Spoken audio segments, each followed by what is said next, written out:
जब v और t का ग्राफ हो, ये जो लाइन होती है, उसी slope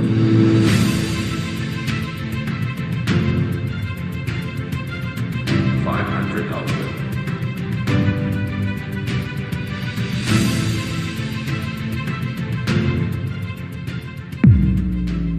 welcome everyone, welcome to the physics lover Arun Kumar YouTube channel. Physics की दुनिया में आप सभी लोगों का स्वागत है। बच्चों, हम लोगों ने अपने कई लेक्चर अल्टरनेटिंग करंट के कर लिए थे। अल्टरनेटिंग करंट में हम लोगों ने इंट्रोडक्शन पार्ट कर लिया था अपना। फिर उसके बाद हमने ये देखा था कि सीरीज में अगर रेसिस्टेंस होता है तो क्या सिनेरी होती है, क्या फेज डिफरेंस आता है। तो हमने वहां पाया था कि फेज डिफरेंस 0 आता है। फिर हम लोगों ने कैपेसिटर लगा करके देखा तो हमने पाया कि फेज डिफरेंस जो होता है वो π/2 का आता है, और जो करंट होता है वो हमारा लीड करता है, यानी करंट हमारा 90 डिग्री आगे होता है। जो हमारा वोल्टेज होता है उससे 90 डिग्री आगे होता है। अब इस लेक्चर में हम इंडक्टर लगाएंगे। इंडक्टर की जो हमारी वैल्यू होती है L होती है, इंडक्टर को L से रिप्रेजेंट करते हैं। तो अब हम इंडक्टर लगाने वाले हैं। अब हम यहाँ इंडक्टर लगाने के बाद ये पता करेंगे कि यहाँ पर क्या फेज डिफरेंस आ रहा है और यहाँ पर फेज डिफरेंस कितना आ रहा है और कौन लीड कर रहा है, करंट लीड करेगा कि यहाँ वोल्टेज लीड करेगा। तो कैपेसिटर लगाने पर करंट लीड करता है, तो यहां पर हमारे पास इंडक्टर लगाने पर ध्यान दीजिएगा कौन लीड करता है, हमारे पास वोल्टेज लीड करता है। तो हम यहाँ पे इंडक्टर लगा रहे हैं बच्चों। इंडक्टर हमारे पास एक प्रेरक होता है। इंडक्टर एक प्रेरक होता है जिसमें हमारे पास धारा जो होती है प्रवाहित होती है। यहां से हमने क्या किया, ऐसे इंडक्टर को बनाने का तरीका क्या होता है हमारे पास, ऐसे एकदम ऐसे से घुमाते आते हैं, ऐसे ऐसे, ठीक है ना। This is the inductor. तो हमारे पास इंडक्टर लगा रहे हैं हम। तो यहाँ पे हमने एक इंडक्टर लगाया जिसका जो हमारे पास ये L हो गया। इसके अक्रॉस मान लेते हैं वोल्टेज जो बच्चों दिया हुआ है वो V हो गया, है ना। और हमारे पास ये एसी सर्किट जो हो गई वो आपको पता है कि इसको हम E0 बोलते हैं, सॉरी E बोलते हैं। E बराबर होता है हमारे पास, ये हमने कई बार डिस्कस किया है, E0 sin ओमेगा t होता है। इसमें जो धारा बह रही होगी वो बच्चों I बह रही होगी। चलो अब इस बात को समझते हैं थोड़ा सा कि जब यहाँ पे हमारे पास यहाँ पे थोड़ा सा लेंज लॉ का कंसेप्ट लगता है। लेंज लॉ में आपने पढ़ा था कि जिसकी वजह से हमारे पास ईएमएफ जनरेट होता है। जैसे मान लो पास आने की वजह से ईएमएफ जनरेट होता है तो उसे दूर भेजना चाहिए था। अगर किसी चीज के बढ़ने की वजह से अगर ईएमएफ जनरेट हो रहा है तो उसको कम करना चाहिए, कम करो। और किसी चीज के घटने से अगर हमारे पास ईएमएफ जनरेट होता है उसको बढ़ाओ। तो मतलब उल्टा होता है, जिसकी वजह से ईएमएफ जनरेट होता है उसका उल्टा होता है। तो यहाँ पे क्या सिनेरियो होती है बच्चों, इस ईएमएफ की वजह से यहाँ पे जो हमारे पास एसी वोल्टेज दिया हुआ है, इस एसी वोल्टेज क्या होगा, एसी वोल्टेज बार बार चेंज होगा। एसी वोल्टेज क्या होगा बच्चों, बार बार चेंज होगा। तो एसी वोल्टेज अगर बार बार चेंज हो रहा है तो उसके बार बार चेंज होने की वजह से यहाँ पर एक पोटेंशियल जनरेट होता है। उस पोटेंशियल को हम रिप्रेजेंट करते हैं V से। V से ना बोलना हो तो उसे छोटा ई से भी बोल सकते हो, लेकिन हम यहाँ पे V से रिप्रेजेंट करते हैं। चलिए चलो छोटा ई से बोल दो कि उसे हम छोटा ई से रिप्रेजेंट कर रहे हैं, ठीक है। तो उसे हम छोटा ई से रिप्रेजेंट कर रहे हैं। तो अगर मैं ई, बड़ा ई और छोटा ई का सिंबल देखूं तो ये जो छोटा ई है वो किसकी वजह से उत्पन्न हो रहा है, बड़े वाले ई की वजह से। तो हमने पढ़ा था कि जो बड़े, जो जिसकी वजह से वो जनरेट होता है हमेशा उसका विपरीत होता है। तो विपरीत दिखाने के लिए हम क्या करेंगे, इसका सिंबल उल्टा उल्टा हो जाएगा। यानी अगर ई जो है वो हमेशा माइनस ऑफ ई होगा, या फिर हमें क्या, या फिर अगर आप उल्टा ऐसा लिखना चाहो इसको तो ऐसा भी लिख सकते हो कि जो कैपिटल ई होगा वो हमेशा नेगेटिव ऑफ स्मॉल ई होगा।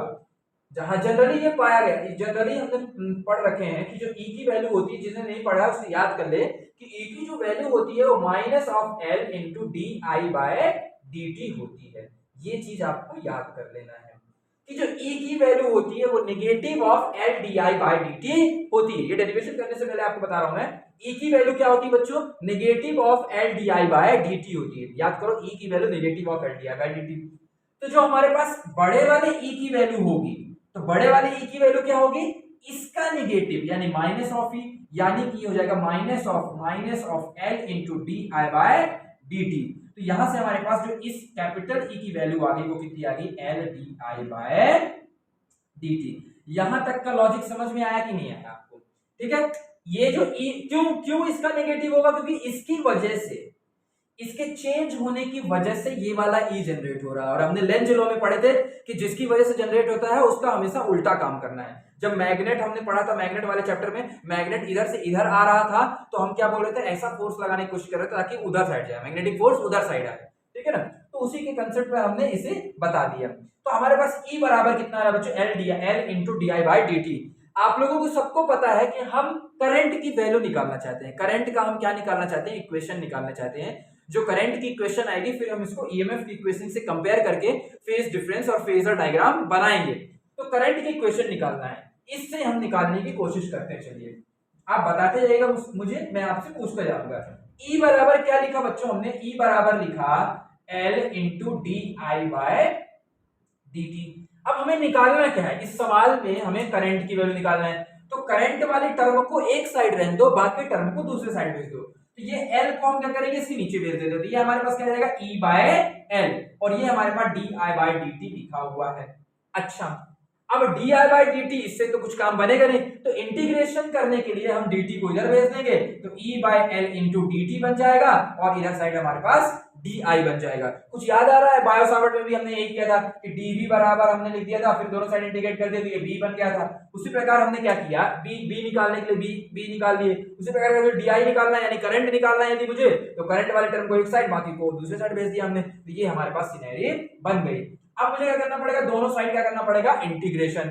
आपको भी पता है D I plus D I plus D I plus D I, बहुत सारे डी आई होंगे, तो डी आई का इंटीग्रेशन हमारे पास आई आ जाएगा। हमें आई तो निकालना है, और इसमें हमारे पास जो ई की वैल्यू है बच्चों, ई की वैल्यू है वो कितनी दी हुई है, E not sine omega t. तो इसको पुट कर दीजिए, तो यहां से हमारे पास आएगा E naught by L sine omega t into d T. अब इसका इंटीग्रेशन करना है, तो इसका इंटीग्रेशन जल्दी से करके जिन बच्चों को आता है वो वीडियो को पॉज करें और इंटीग्रेशन करें, क्योंकि इंटीग्रेशन करना आना बहुत जरूरी है। थोड़ा बहुत इस चैप्टर के लिए, ये जो चैप्टर एसी का पढ़ रहे हैं इसमें आपको इंटीग्रेशन तो आना पड़ेगा। अगर इंटीग्रेशन नहीं आएगा तो आपका काम नहीं चल पाएगा। तो sign omega t into d T, हालांकि मैं सरल करने की, मैं अपने हिसाब से पूरी सरल करने की कोशिश करता हूं कि जो भैया जो बायोलॉजी के बच्चे हैं उनका भी डिस्टर्ब ना हो, उनको ज्यादा नहीं आता अगर इंटीग्रेशन और डिफरेंशिएशन, तो ज्यादा पढ़ने की भी जरूरत नहीं है।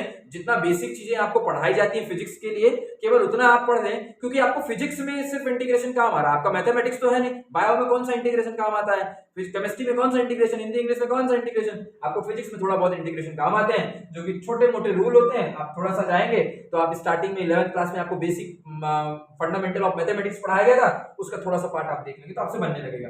तो आई बराबर इसमें देखिए ई नॉट बाय एल जो है बच्चों कांस्टेंट है, जो चीज कांस्टेंट होती है उसको सबसे पहले बाहर निकाल देते हैं। तो ई नॉट बाय एल हमारे पास कांस्टेंट था तो वो बाहर आ गया, sign omega t into d T. अब साइन ओमेगा टी का जब हम डिफरेंशिएशन किए थे पिछले लेक्चर में, तो हमारे पास कॉस ओमेगा टी आया था और ओमेगा का मल्टीप्लाई हुआ था। लेकिन यहां क्या होगा बच्चों, जब हम साइन ओमेगा टी का इंटीग्रेशन करते हैं तो साइन टी का इंटीग्रेशन जो होता है बच्चों वो नेगेटिव ऑफ कॉस टी होता है। तो इसका जो आएगा हमारे पास वो कितना आएगा, E naught L sine omega t का आ जाएगा हमारे पास, नेगेटिव बाहर कर दिया हूं, और यहां आ गया हमारे पास कॉस ओमेगा टी। एक चीज भूल रहा हूं, ओमेगा का डिफरेंशिएशन में क्या करते थे, मल्टीप्लाई, तो इंटीग्रेशन में ओमेगा क्या करेंगे, डिवाइड। तो आई बराबर कितना आएगा, negative of E naught L into W, W फिर बोला मैं गलती से, omega into cos omega t. तो ये क्या आ गया बच्चों, आपका करंट आ गया। अब आप मुझे खुद बताओ कि हमने पिछले लेक्चर में क्या किया था जब हमारे पास करंट आ गया था। पिछले लेक्चर में हम लोगों ने क्या किया था, जब हमारे पास करंट आ गया था हमने, अब हमें फेजर डायग्राम बनाना है, तो फेजर डायग्राम बनाने के लिए पहले फेज डिफरेंस निकालना पड़ेगा। अब फेज डिफरेंस तो तभी निकाल सकते हो, जैसे मान लो तुम्हारे पास 100 रुपए हैं, तुम्हारे छोटे भाई के पास 50 पैसे हैं, तो कैसे 100 रुपए में 50 पैसे कैसे घटाओगे, नहीं बनेगा घटाते। तो क्या करोगे, पहले जो तुम्हारे पास 100 रुपए है ना उसको पैसे में कन्वर्ट कर लो, तो दोनों जने पैसे पैसे में हो जाएंगे, तो वो आप माइनस कर सकते हो। या फिर जो तुम्हारे छोटे वाले भाई के पास पैसे में थे उसको रुपये में कन्वर्ट कर लो। तो जब दोनों टर्म सेम होती हैं तभी हम डिफरेंस निकाल सकते हैं। KG minus 10 KG minus 5 KG ही हो सकता है, ऐसा नहीं हो सकता कि 10 केजी में से माइनस 5 ग्राम करोगे। या तो आप दोनों को ग्राम में कन्वर्ट कर लो, या तो दोनों को आप केजी में कन्वर्ट कर लो। सेम उसी प्रकार या साइन ओमेगा टी है, यहाँ कॉस ओमेगा टी है, तो या तो इसको कॉस में कन्वर्ट कर लो या तो इसको साइन में कन्वर्ट कर लो। तो इसको ना करके हम इसको करते हैं, क्योंकि इसको करने से ज्यादा आसान बनता है हमारा। तो इस कॉस ओमेगा टी को हम क्या कर रहे हैं, चाहते हैं बच्चों, साइन में लाना चाहते हैं, साइन के फॉर्म में। तो हम लोगों ने पिछले लेक्चर में भी देखा था कि sine pi by 2 plus theta जो होता है वो कॉस थीटा के बराबर होता है। यानी कि अगर हमारे पास कॉस थीटा लिखा हुआ तो उसकी जगह हम क्या लिख सकते हैं, sine pi by 2 plus theta. तो वहां हमने देखा था current pi by 2 plus theta जो था वहां पे हमारे पास तो 90 डिग्री आगे था, 90 डिग्री आगे था। लेकिन अगर यहाँ पे हम देखना चाहेंगे तो यहाँ पे हम क्या करेंगे बताइए, sine pi by 2 minus theta कर देते हैं। यहाँ पे माइनस थीटा क्यों करेंगे बताओ, जल्दी बताओ, जल्दी सोच के बताओ। तो यहां पे हम क्या करेंगे बच्चों, पाई बाय 2 माइनस थीटा करेंगे कि प्लस थीटा करेंगे। वहां हमने प्लस थीटा किया था, करंट हमारा 90 डिग्री आगे था, यहाँ 90 डिग्री पीछे होगा। क्यों? क्योंकि इस माइनस से भी समझ में आ रहा है ना भाई, करंट की दिशा जो होगी वो उल्टी होगी, दूसरी साइड होगा, उस फेज में नहीं होगा जिस फेज में होना चाहिए था, उसे दूसरे फेज में होगा। तो यहाँ पे हमारे पास पाई बाय 2 माइनस थीटा हो जाएगा। तो अगर हम इसको लिखना चाहें आई की इक्वेशन बच्चों, तो आई बराबर हमारे पास ई नॉट बाय ओमेगा एल, और हमारे पास यहाँ पे क्या दिया हुआ है, कॉस ओमेगा टी को हम क्या लिख सकते हैं यहाँ पे, sine pi by 2 minus omega T. Sine pi by 2 minus theta जो होता है वो कॉस थीटा ही होता है, तो यही टर्म आ जाएगी। और एक चीज आपको ये भी पता होना चाहिए कि बच्चों जब साइन के अंदर हमारे पास नेगेटिव थीटा होता है तो हम नेगेटिव इसको लिख सकते हैं साइन थीटा, मतलब नेगेटिव को बाहर निकाल सकते हैं। जब आप नेगेटिव को बाहर निकाल दोगे तो उसका मतलब साइन नेगेटिव थीटा को हम लिख सकते हैं नेगेटिव ऑफ साइन थीटा। थोड़ा सा मैथमेटिक्स की यूज आ रहा है, प्लीज याद कर लीजिए इन सब चीजों को, क्योंकि यूज आ रहा है तो आपको याद करना ही पड़ेगा कि साइन नेगेटिव थीटा जो होता है हमारे पास माइनस साइन थीटा होता है। तो इसका उल्टा भी तो हो सकता है, इस माइनस को अगर हम अंदर भेज दें तो भी तो वो भी तो हो सकता है। तो सेम वही चीज करेंगे यहाँ पर। आई बराबर ये जो माइनस लिखा है ना बच्चों, इस माइनस को आप इसके अंदर भेज दीजिए, तो ये E naught by omega L sine, और अंदर जब भेजेंगे तो ओमेगा टी हमारे पास ये माइनस के साथ प्लस में जब अंदर भेजेंगे, जब माइनस है और ये पाई बाय 2 माइनस ओमेगा टी होगा, तो माइनस को अंदर भेजेंगे तो ये माइनस पाई बाय 2 जाएगा, minus minus plus omega T जाएगा, यानी omega t minus pi by 2। तो ये हमारे पास किसकी वैल्यू आ गई बच्चों, आई की वैल्यू आ गई। समझ में आया कैसा किया मैं, सिंपल इंटीग्रेशन किया हूं। इंटीग्रेशन का साइन ओमेगा टी का माइनस कॉस ओमेगा टी होता है, कॉस को हमें साइन में कन्वर्ट करना था, तो sine pi by 2 minus theta किया, इस माइनस को अंदर भेज दिया। तो ये हमारे पास यहाँ तक कंसेप्ट समझ में आ गया। आई नॉट बराबर हमारे पास ये आ गया। अब आई नॉट बराबर आ गया है तो अब आई नॉट को लिखते हैं अच्छे से, थोड़ा सा डिस्क्रिप्शन में लिखते हैं, फिर इसका डायग्राम वगैरह देखते हैं, फिर इसके बाद हमारा ये समाप्त हो जाएगा। तो आई बराबर क्या है बच्चों, ई नॉट बाय ओमेगा एल और sign omega t minus pi by 2।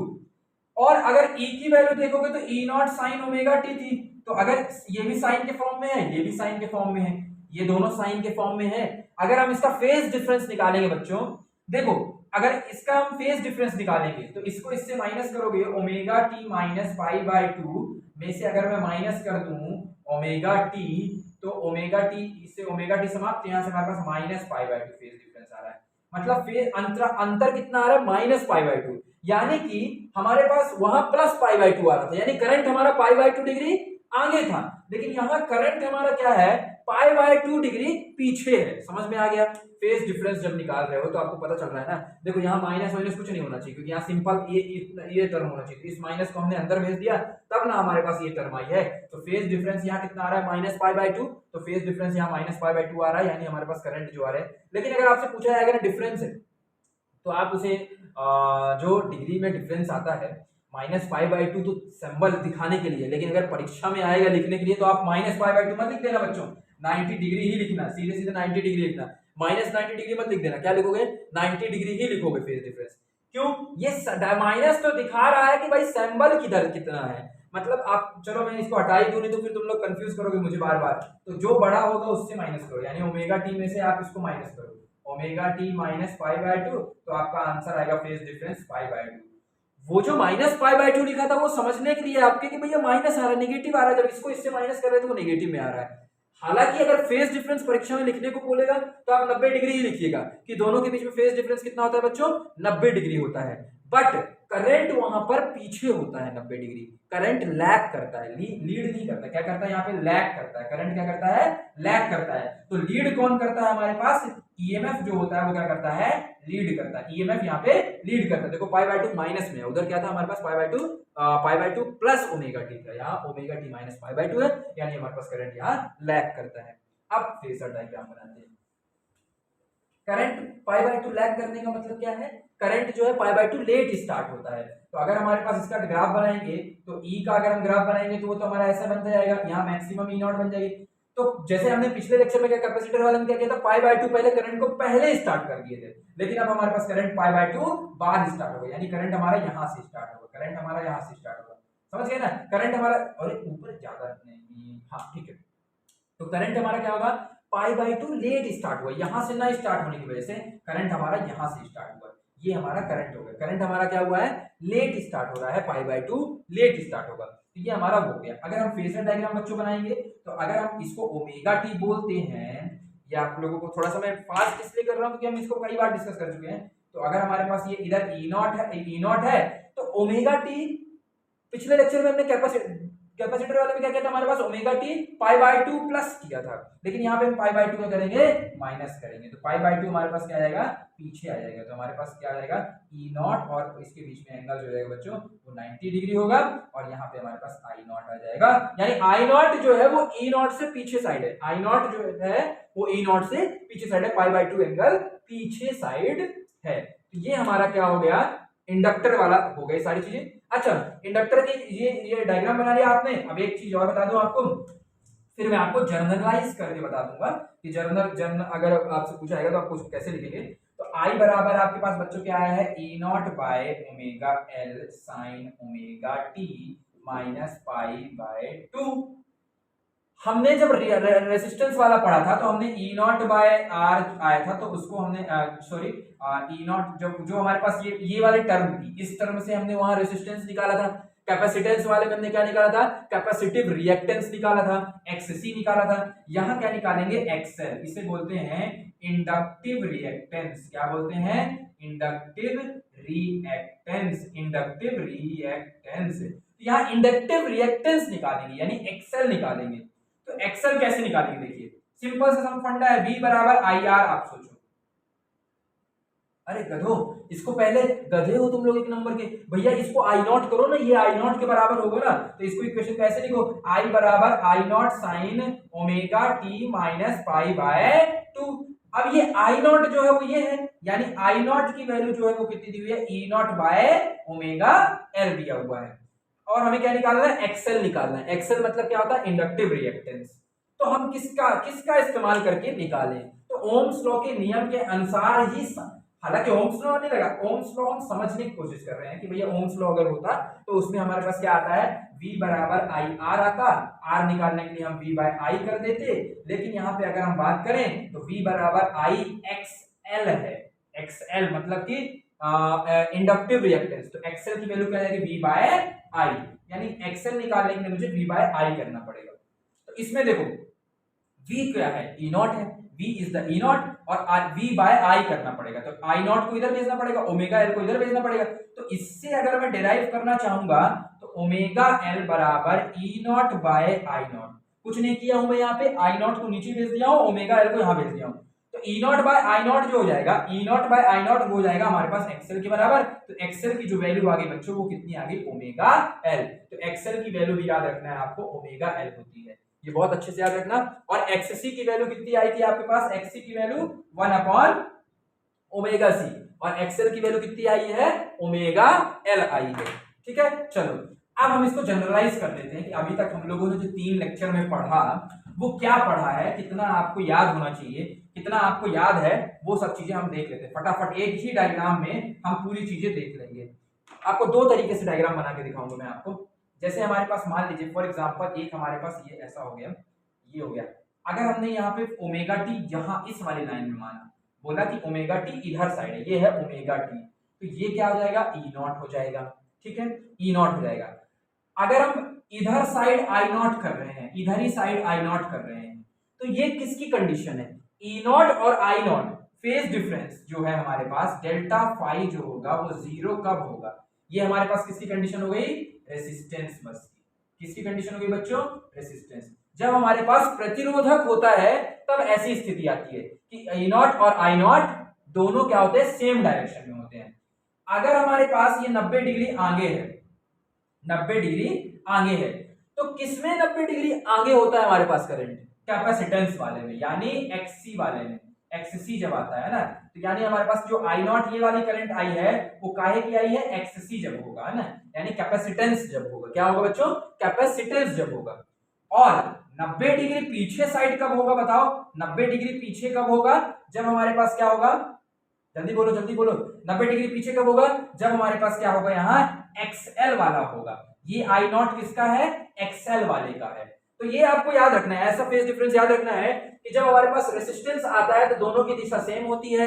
जब हमारे पास कैपेसिटेंस आता है तो करंट 90 डिग्री आगे होता है। जब हमारे पास वो इंडक्टर आता है, एक्सएल आता है, तो 90 डिग्री पीछे होता है। इसको बना लीजिए। आपको फाइनल डायग्राम यही है कि आपको ये चीज याद रहनी चाहिए कि भाई इससे बहुत सारे ऑब्जेक्टिव बनते हैं एक्चुअली में, तो ये आपको याद रहना चाहिए। अच्छा, अभी आपने क्या किया है कि इसको फेज डिफरेंस 90 ओमेगा टी ऊपर लेके बनाया है। सिंपल शब्दों में बनाना चाहूं अगर मैं, तो इसको अगर ओमेगा टी बोल दूं, इधर साइड अगर मैं बोल दूं ओमेगा टी है, तो ई नॉट भी इधर साइड आएगा और आई नॉट वाला रेसिस्टेंस वाला इधर ही साइड आ जाएगा।